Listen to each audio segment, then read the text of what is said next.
Imagine those embarrassing moments जब आप public में हैं और आपको वेजाइनल इचिंग का सेंसेशन हो।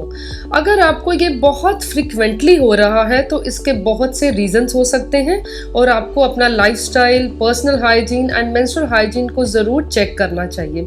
इस वीडियो में हम डिस्कस करेंगे वेजाइनल इचिंग से बचाव कैसे कर सकते हैं और इसके लिए क्या ट्रीटमेंट ऑप्शंस हैं। Warm greetings. I am Dr. Ekta Bajaj, Senior Consultant Obstetrics and Gynecology. चलिए बात करते हैं वेजाइनल इचिंग के क्या पॉसिबल रीजंस हो सकते हैं। कॉमन रीजंस हैं allergies, irritation, infections, sexually transmitted diseases like herpes, trichomoniasis and genital warts, certain skin conditions like dermatitis, allergic contact dermatitis, folliculitis, lichen planus, lichen sclerosis and psoriasis, and rare causes are like vulval cancers. Allergy और irritation vaginal itching का most common cause है। Irritation किसी भी चीज़ से हो सकती है जैसे कि menstrual pad, tampons and materials in the underwear and laundry detergent used to wash underwear and soap, lotion, creams, especially scented ones, and deodorants, female hygiene products and latex condoms. अगर आप इन ट्रिगर्स को avoid करें तो vaginal etching से बचाव हो सकता है। अब हम बात करेंगे इन्फेक्शंस की। यीस्ट इन्फेक्शन यानी कि candidal infection is the most common vaginal infection और इस इन्फेक्शन में रेडनेस, स्वेलिंग, इंटेंस इचिंग, इसके अलावा वाइट कर्डी डिस्चार्ज की शिकायत होती है। Normally, a balance of beneficial bacteria and yeast live in the vagina and the bacteria yeast की ग्रोथ को चेक में रखते हैं और ओवर ग्रोथ को प्रिवेंट करते हैं। लेकिन वेजाइनल pH चेंज होने से balance of beneficial bacteria and yeast वो भी डिस्टर्ब हो जाता है एंड बैक्टीरिया यीस्ट की ग्रोथ को प्रॉपरली कंट्रोल नहीं कर सकते and as a result candidal infection हो सकता है। अब हम बात करेंगे बैक्टीरियल वेजिनोसिस की। Bacterial vaginosis usually poor hygiene से रिलेटेड है एंड सेक्सुअली एक्टिव फीमेल्स में होता है। इसमें कॉमन सिम्टम्स हैं fishy odour and greyish white discharge, इसके अलावा इंटेंस इचिंग और यूरिन करते समय बर्निंग सेंसेशन का होना। अगर किसी प्रेग्नेंट लेडी को बैक्टीरियल वेजिनोसिस का इन्फेक्शन होता है तो उसकी वजह से प्रीटर्म लेबर की शिकायत भी हो सकती है। Young girls and adult women में वेजाइनल एंड एनल इचिंग एक बहुत ही कॉमन सिम्टम है। ये यूजुअली थ्रेड वर्म इन्फेक्शन की वजह से होता है। ये इन्फेक्शन डायरेक्ट कांटेक्ट से स्प्रेड होता है और इसमें कॉमन सिम्टम्स हैं itching in the night time and mild mucus vaginal discharge. And thread worm infection के ट्रीटमेंट के लिए डीवर्मिंग मेडिकेशंस जैसे कि mebendazole and albendazole, these are very effective. Sexually transmitted infection में कॉमन सिम्टम्स है vaginal itching in the initial stages and later on blisters और strange lesions in the genital area.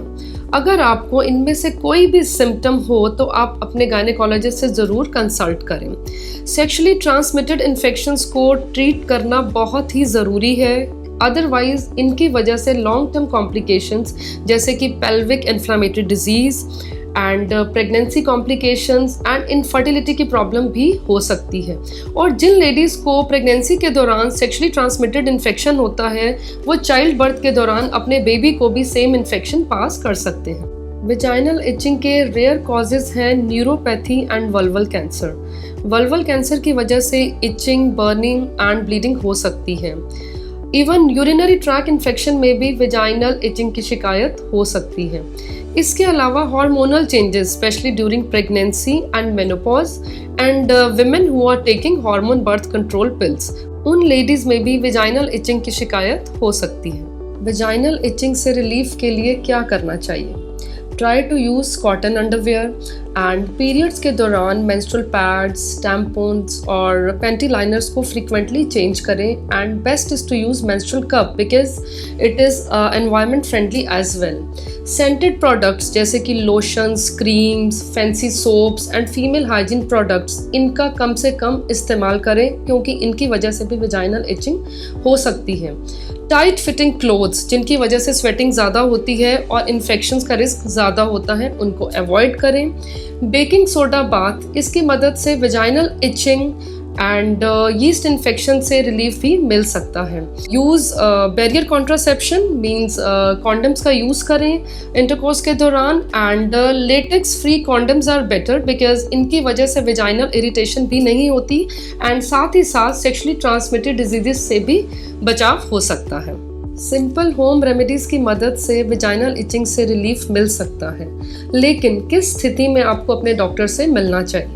Genital area में redness, swelling का होना, blisters या strange spots का दिखना, इसके अलावा फाउल स्मेलिंग डिस्चार्ज होना या फिर अनयूजुअल कलर डिस्चार्ज होना जैसे कि curdy white, greyish discharge and yellow greenish discharge, urine करते समय पेन होना, इंटरकोर्स के दौरान पेन का महसूस होना या फिर पेल्विक रीजन में एंड जेनिटल एरिया में पेन होना। अगर आपको इनमें से कोई भी सिम्टम हो तो आप अपने गायनेकोलॉजिस्ट से ज़रूर कंसल्ट करें।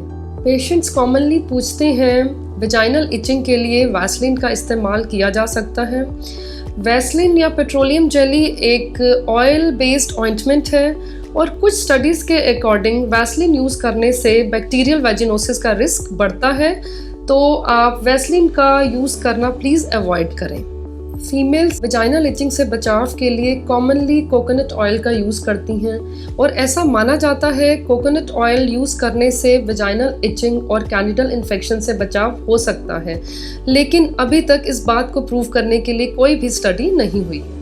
लेडीज़ कॉमनली जेनिटल एरिया में टैल्कम पाउडर का इस्तेमाल करती हैं, लेकिन टैल्कम पाउडर के बहुत से हानिकारक इफ़ेक्ट हैं। टैल्कम पाउडर स्किन पोर्स को क्लॉग करता है और पसीने को एवेपोरेट होने से रोकता है, जिसकी वजह से स्किन रैशेस हो सकते हैं। कुछ स्टडीज़ के अकॉर्डिंग टैल्कम पाउडर को जेनिटल एरिया में यूज़ करने से ओवेरियन इन्फ्लेमेशन और ओवेरियन कैंसर का रिस्क भी बढ़ता है। आजकल मार्केट में बहुत से हाइजीन वॉश अवेलेबल हैं एंड लेडीज़ यूजुअली पूछती हैं क्या उन्हें हाइजीन वॉश यूज़ करना चाहिए। Sometimes less is more when it comes to washing vagina and vulva. Hygiene wash vagina के नॉर्मल पीएच को डिस्टर्ब करते हैं और जिसकी वजह से बेनिफिशियल बैक्टीरिया और यीस्ट का बैलेंस डिस्टर्ब होता है और यीस्ट की ओवरग्रोथ होती है, जिसकी वजह से इन्फेक्शन, इरिटेशन का रिस्क बढ़ता है। वेजाइना का सेल्फ क्लेंजिंग मैकेनिज्म होता है and warm water is good to wash outside of vagina and vulva. Hygiene wash use करने से पहले आप अपने डॉक्टर से कंसल्ट जरूर करें। मैं उम्मीद करती हूँ इस वीडियो से आपको वेजाइनल इचिंग से बचाव और ट्रीटमेंट के बारे में जानकारी मिली होगी। अगर आपको इससे जुड़े कुछ भी सवाल हों तो आप कमेंट बॉक्स में ज़रूर शेयर करें।